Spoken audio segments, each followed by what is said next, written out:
Hey ladies, so I am finally back to update you guys on what's been going on with me.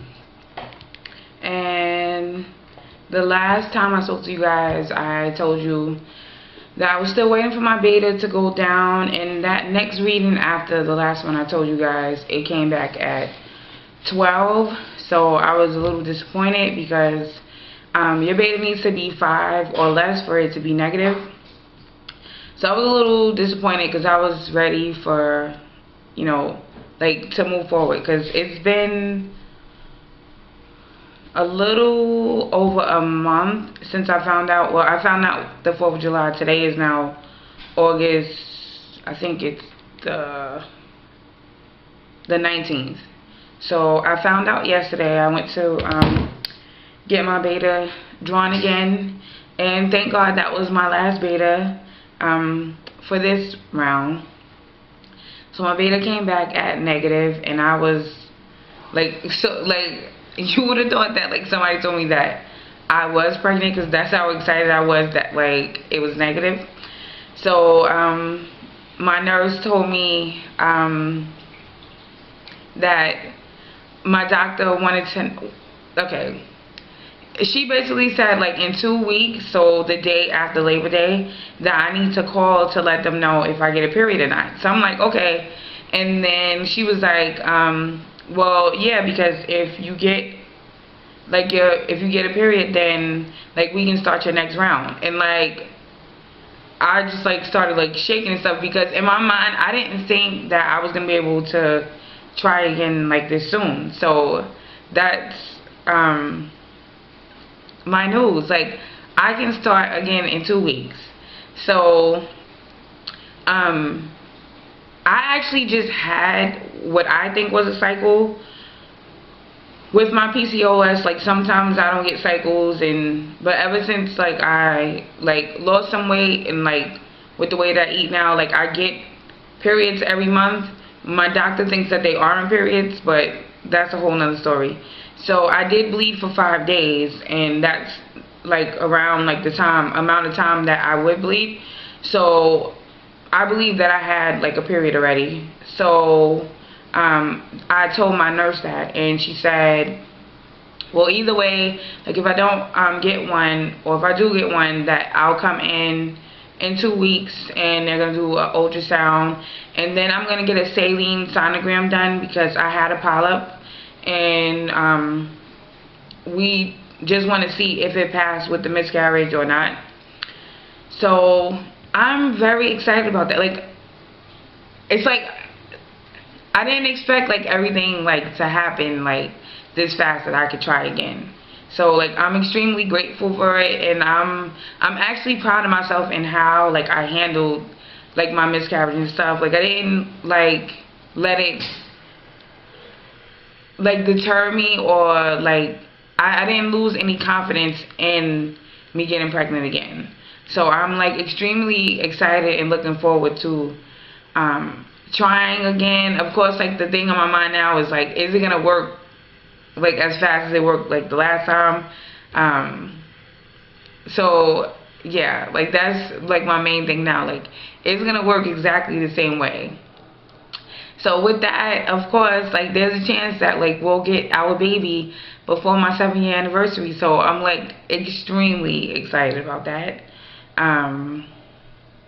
Let's see what else.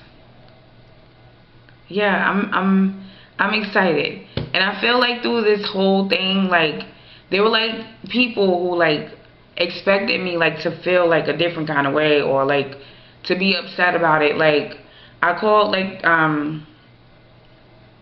I called a friend of mine, and like I don't really speak to her as often, because like I just feel like I can't really like talk to her. Like you can't really get a word in edgewise with her, and then everything goes back to like the Bible and stuff like that, and like yeah. So but I had called her because she knew from before, like with my whole weight loss thing, and like me trying to get pregnant and stuff.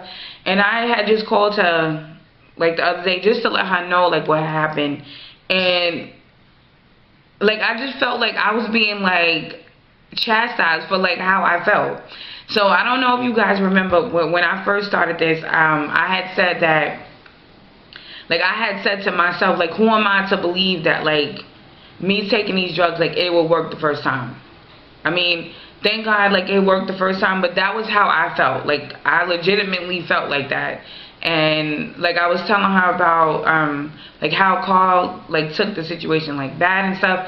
And it was almost like I felt like God just came down from the heavens. It was just like yelling at me about like why I needed to be faithful and stuff like that. And I'm just like, okay, but we're already past all this. Like, I'm just telling you like how I felt at the moment. So that was that. So I'm trying to decide like for my next round and stuff, like how open I'm gonna be with like what's going on and stuff, because I don't really feel like dealing with all of that, and everybody's experience is gonna be different.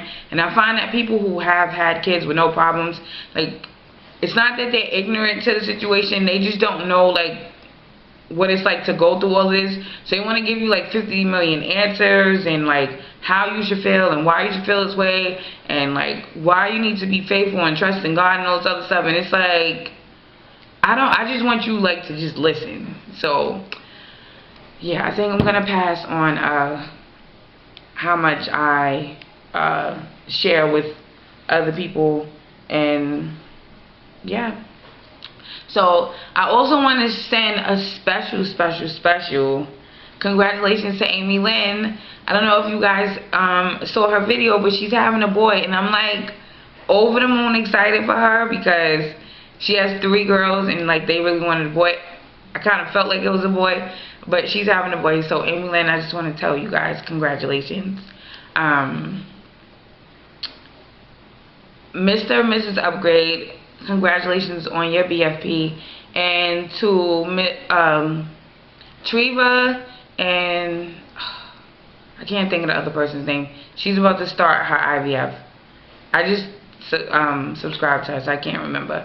But I just want to tell Treva, like, I'm hoping that you get your BFP. I know you're in your I think with the IVF, I think you guys have a 10-day wait, not the 2-week wait. But I'm excited and I'm nervous. Like, that's just what I want to say. Like, I'm excited and I'm nervous for like what lies ahead. Like, I don't want to, like, if I happen to get pregnant again, like, I'm trying to decide like how fast I'll tell you guys, because like, God forbid the same thing happens again. Like, I don't want to like put you guys on like this emotional roller coaster and stuff. So and if this does happen again, so if I happen to get pregnant in my tubes again, I would have to, my doctor would want me to do IVF. So she gave me the worst case scenario, but we all kind of feel like this was just like one of those things that just happened. Like, it just happened because my tubes are clear, so there really shouldn't be any reason like why it should happen again. And yeah, so that's what's happening. And yeah, I'm trying to think like what else to tell you guys. Oh, okay, so a friend of mine that I met through my support group, she had her gender reveal party, and it was so nice, and like her family was so loving, and like she's from Brazil, so her family in Brazil had a party in Brazil. So they Skyped into the party, and then when they cut the cake, so everybody was excited, and I thought it was so nice. And you guys know, like, I don't want like gender reveal parties or like baby showers and stuff, and yeah, I don't want any of that. But I decided that the dresser that me and Carl had got before we found out that we were pregnant, I told you guys that we were gonna paint it.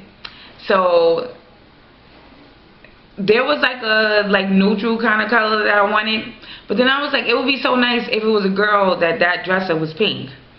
So the idea that I came up with is that we're gonna take the dresser to either back to where we bought it from or to like a place.